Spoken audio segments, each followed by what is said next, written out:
If you recognize this backdrop, you're in for a treat. Creatures is a life simulation that tasks you with caring for little creatures called Norns. You get a choice of 6 eggs in the hatchery, half male and half female. To start things off, we're gonna hatch a female. The incubator lets you speed up the hatching process, so we'll do just that. After all, it's already taken me weeks to gather footage and make progress off camera. Our tale begins on May 29th, 2025. On this day, the first of our Norns is born into the world. Aw, look at that little cutie. It didn't take long for me to get utterly attached to her. There's a lot of interaction to be had here. Not only can Norns talk, but you can even see what they're looking at, which is really useful for training them. The first order of business is to open up the owner's kit and register her birth. This little girl shall henceforth be known as Mavis. You can also fill in your other personal information, like your name, address, and email, but it's not necessary. I think that's mainly for if you want to share your Norn with the world. And you can still do that. This game's modding scene is still active to this day. But I never really modded this game, so we're not gonna do that. Okay, now that we got her birth certificate in order, it's time to teach her how the world works. First lesson, food is good. If nothing else, that is the main thing to teach your Norns, lest they starve to death. You'd think they would know that, but Mavis is very easily distracted by everything in her immediate vicinity, including me. That hand is how the Norns see you, and how you interact with them. You reward positive behavior with a tickle on the nose, or discourage unwanted behaviors with a smack on the butt, because this was before humanity realized corporeal punishment just doesn't work. Oh, the 90s.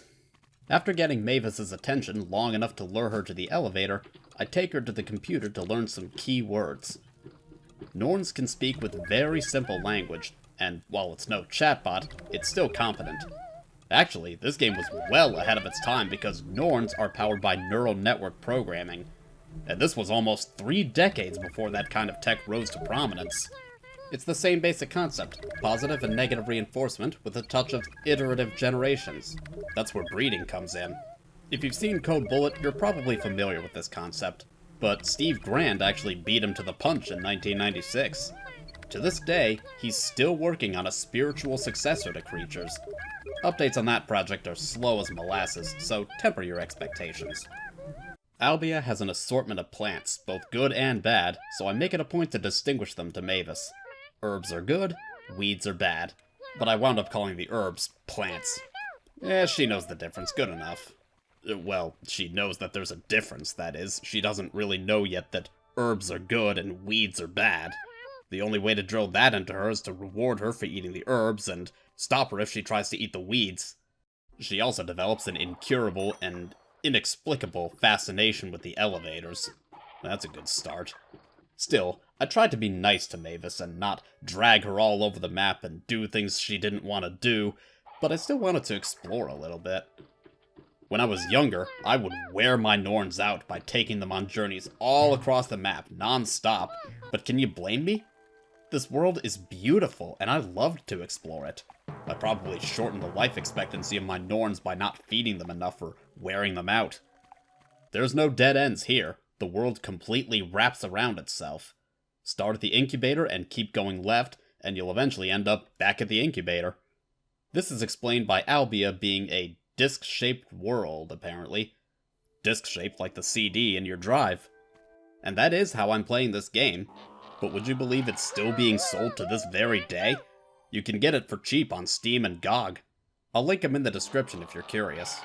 Now when I say Norns can learn some basic speech, I do mean basic. You can't differentiate between carrots, honey, cheese, and lemons.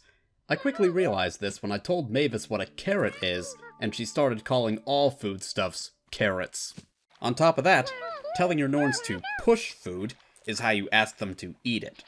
Anyway, I started acquainting myself with the health kit so that I could track Mavis's needs. If ever you're unsure of what your Norn needs, this is where you look. There's a whole bunch going on in the health kit, most of which was lost on me, but it's the drives and needs page that's of most concern. Hunger, exhaustion, and boredom will always plague your Norns, especially exhaustion. There's no way to bring that one down except for a few herbs and your Norn resting. And they seldom rest. There's no way to ask them to. Mavis got into some baobab in the meantime, which got her sneezing a little, but there's worse weeds she could eat. There's herbs in the health kit and injections in the science kit to help you deal with your Norn's ailments if they do get sick, but you don't want them to become overly reliant on injections. They gotta fend for themselves, you know. But if anything in the science kit or elsewhere does confuse you, you can always check the help documentation for... Holy shit, where to even start? Yeah, there's a lot of help documentation. As is fully warranted, because this is a proper simulation. There's a lot going on in this game. Some parts are more important than others. Is that plant safe to eat? What does it do? I was constantly consulting the documentation so I could get up to speed and keep Mavis safe and healthy, especially since I wanted to have her breed sooner or later. We explored Albia together and eventually stumbled upon a Grendel. And this is where the help documentation kinda comes up short. It says Grendels are violent, steal food, and carry diseases. Only that first one is true. Grendels are hard-coded to hit your Norns whenever they interact, even if they're trying to be friendly. Rude, but nowhere near as dangerous as the documentation would have you believe. In fact, Grendels are pretty chill. You can even train them if you really want to, but since you can't check their vitals or see what they're looking at, it's a little bit harder to do that. Plus the whole constantly hitting your Norns thing could get a bit irritating. I don't know if you can train that out of them, but I do know that Grendels can be trained. Leaving the Grendel to his devices, we returned to the incubator, where Mavis finally got some much-needed sleep.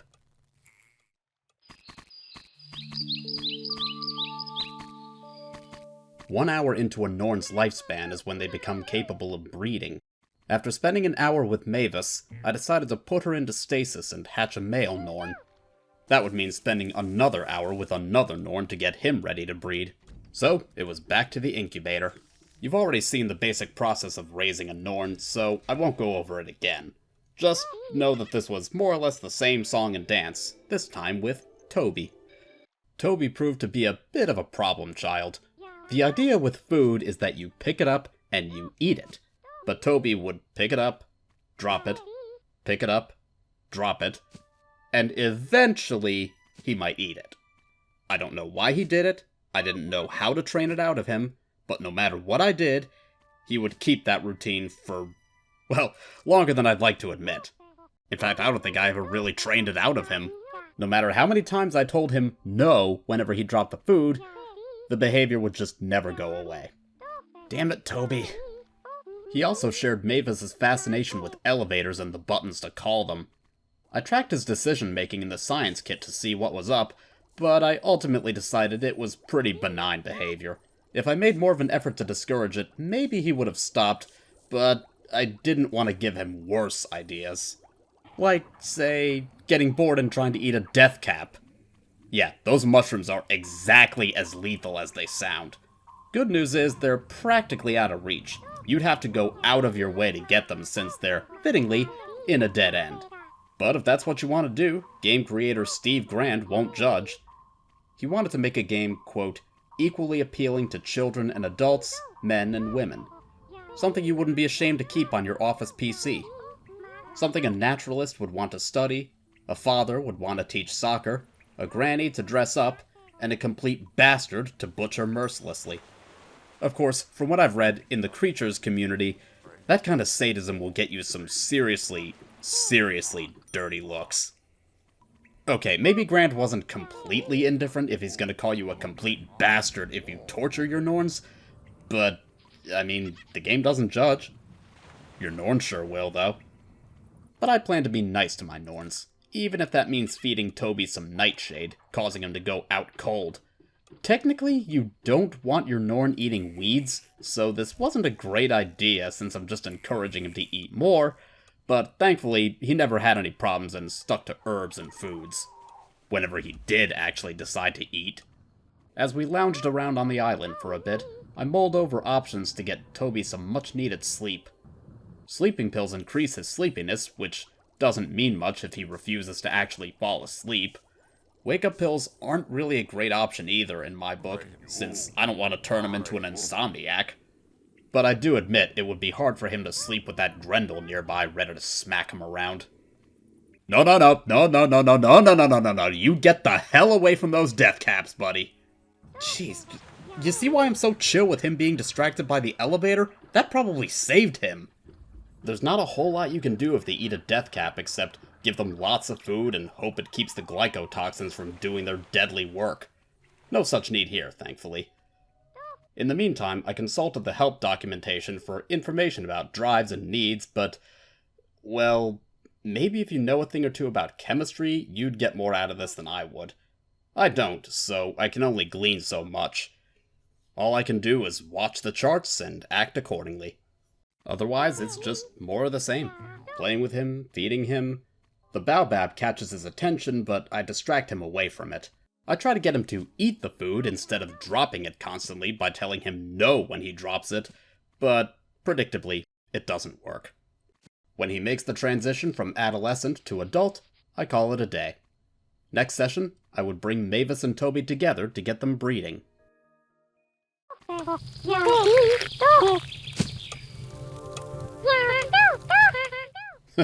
Looks like Mavis knows how to start a day.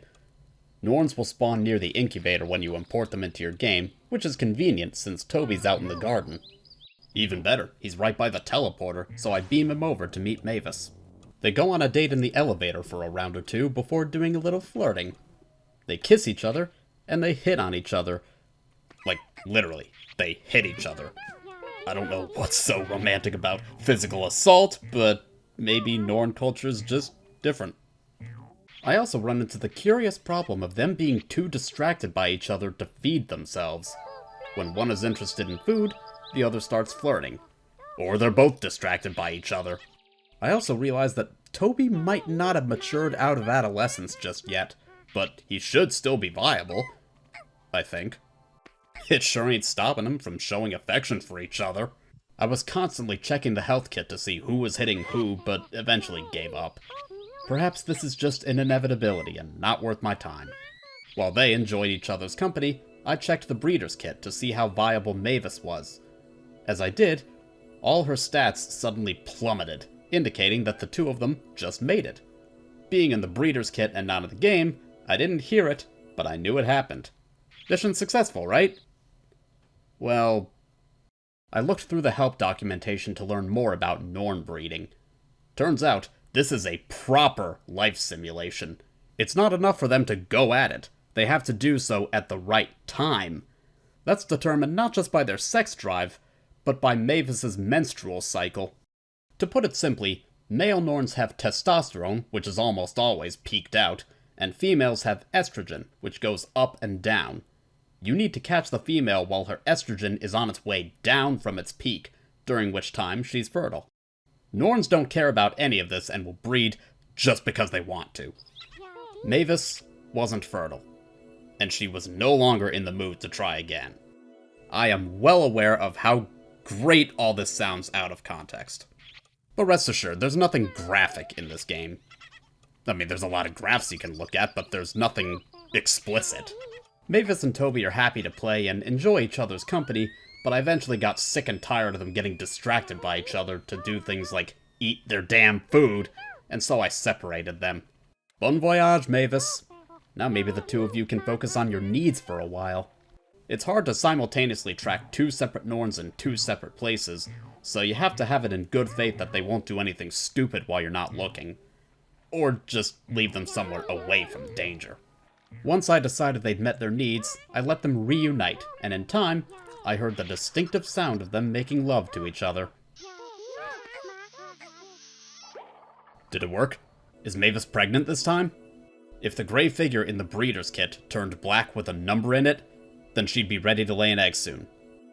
I waited, and waited, and nothing. So it was back to the help documentation to see where I went wrong. It was at this point that I realized this was going to be harder than I thought.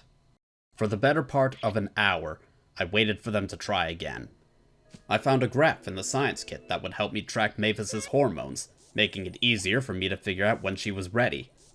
After yet another impotent attempt at breeding, I called it quits for the day and put Toby into stasis. Next time, I would focus only on Mavis for a while.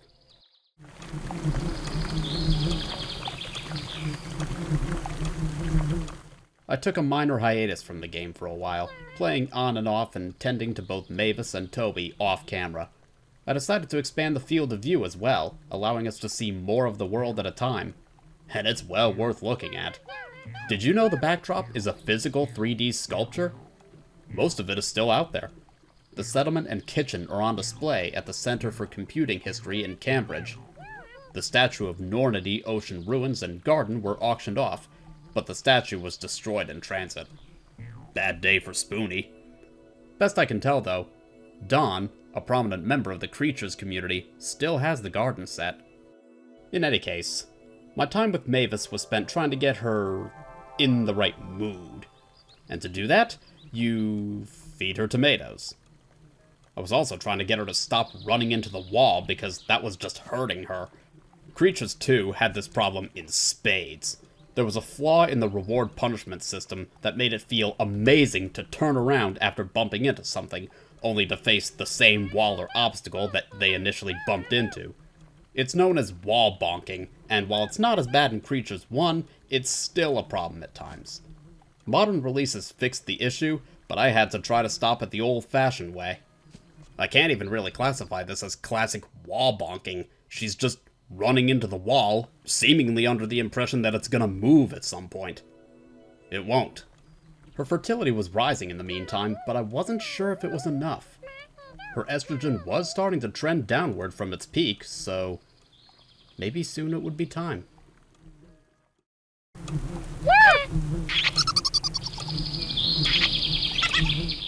Boy, if only you could have heard how giddy and ecstatic I was when I confirmed Mavis was pregnant.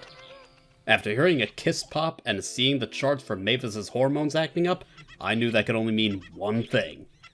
That egg with the number in it shows the progression of the pregnancy, which I initially mistook for the number of eggs on the way, so I got a little more excited than I should have.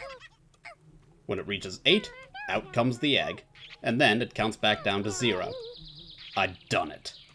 All I had to do was make sure nothing went wrong.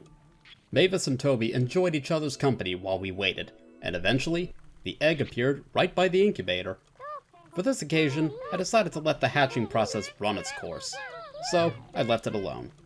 Touching the egg will stop it from hatching, and while that's explained away in the help files, I think it's mainly so that the egg doesn't hatch while you're holding it up in the air or over the water or something. That'd be a pretty shitty start and end to your new Norns life. You can't even pick it up until it's full size like the ones in the hatchery. But in any case, all I could do was be patient. Here's the egg getting bigger at about 40 times the speed. Hell, it takes long enough for Toby to take a snooze while we wait. Eventually you start to see a silhouette inside the egg, meaning the Norn will be coming any second now.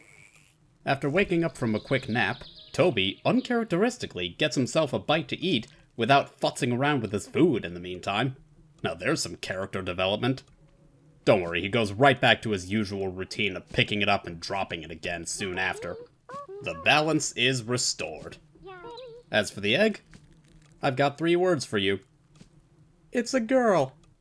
Now I will admit it was a missed opportunity to call her Clarabelle or Annie, but I ultimately decided to be a little more predictable and called her Roxy.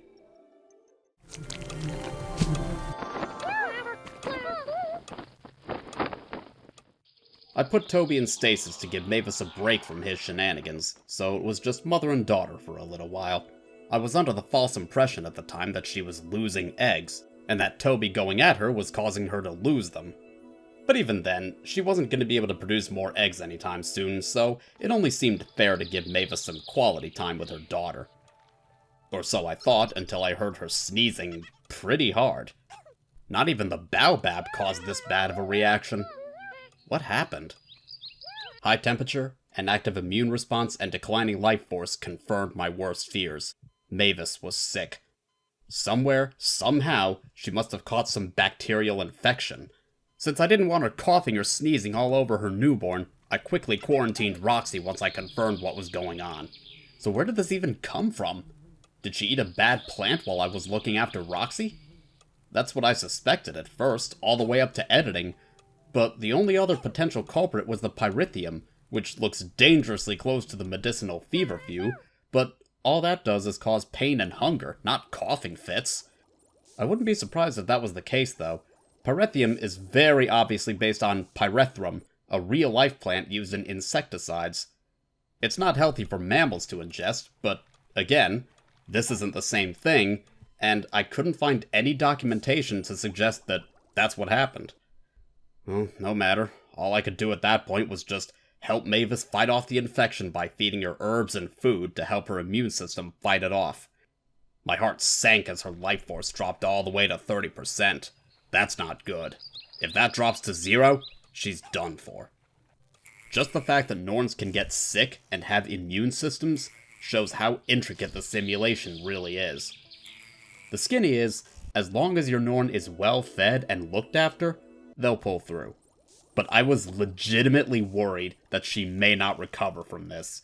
I'd never seen her life force drop that low before, and I had no idea how long it would take to even fight off the infection, if she even could. I was scared. I didn't want to lose her so soon after laying her first and potentially last egg. The sleepwalking didn't do anything to reassure me. She appeared to be sleeping, but it was a restless sleep. Not good. But soon, she was awake again, and she went on to make a full recovery. Fuck. You scared the fuck out of me, little girl. Well, never mind. At least you're better now. I stuck around with her a little while longer to make sure she was okay, and to help her prepare to lay more eggs for the next session. Relieved that her time had not yet come. I wasn't ready to say goodbye just yet.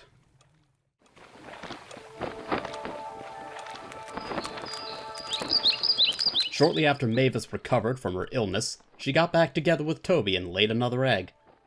Time to take Percy up to the learning machine. It's not entirely necessary since your Norns can learn words from each other, but it's just faster and easier this way. You'll notice that Toby is absent again, and that's because the horny bastard just can't help himself. I left Mavis to her devices while training Percy, trusting her to stay out of trouble, then reunited her with her newly educated offspring. Now I've got a mating pair ready to go, but I wanted to see how far I could push this. I wanted a self-sustaining Norn population, which is to say, 8 at most, and see how many Mavis could contribute. I was proud to have made it this far with only 2 eggs from the hatchery. That's more progress than I ever made back as a kid. But I wasn't done quite yet. I could only hope that her offspring wouldn't inherit her fascination with throwing herself into a wall. That was still a pretty big problem. I should also say, I don't feel great about leaving Toby out of the mix for so much of this, but it's really hard to care for him and Mavis when they're constantly after each other. It's easy to get the impression that he's only there to be her mate. If it were easier to simultaneously care for multiple Norns of opposite genders, I'd have no problem keeping him around more often. But I'll tell you this, they're happy to breed when they get the chance. And breed they did. Another offspring was on the way. Gordon's birth was not one of my finest hours. I was so absorbed by watching him hatch and getting his birth registered that I failed to notice Mavis hanging out by the death cap. Shit! Did she actually eat some of that? I'd sooner feed that to the Grendels than my own Norns. I couldn't be sure of how screwed she was, but I kept a close eye on her after spotting that. The death cap looked partially eaten, but Mavis didn't appear any worse for wear. Girl's got one robust immune system, or something. I was with her long enough after that if it was going to kill her, she'd be dead by that point. All was under control. I refocused my efforts on getting her ready to lay more eggs and keep the Norn population growing, as well as teaching the local Grendel some words in case I wanted to try communicating with him. The rude dude had decided to waltz on into the settlement and start whacking my Norns, so I made lemonade. What else was I supposed to do with these lemons?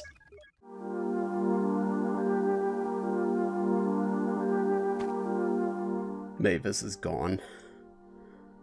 I don't know how it happened, what happened. I don't know if it was an error from importing her, or if she was on death's door and I didn't even realize it. I can't go back and check what her life force was. I wasn't recording at the time. Whatever happened, she's gone now. I knew it was gonna end somehow, but not like this. Not like this. The tragic irony is she was fertile, but right when I was about to bring her in so that she and Toby could do their thing, she was gone. That was difficult to take, and it hurts coming back and reliving that moment. Now it's just Toby, Roxy, Percy, and Gordon. I think it's only fitting to give Toby a break from this business. I'm happy to let him spend some time with the kids, but no more breeding for him. I just don't have the heart. Even if I bring in another Norn, it just wouldn't feel right. Maybe it's high time I dip into the hatchery again. Experiment with crossbreeding. That's half the fun, isn't it? Mavis did her part. Toby did his. Time to move on.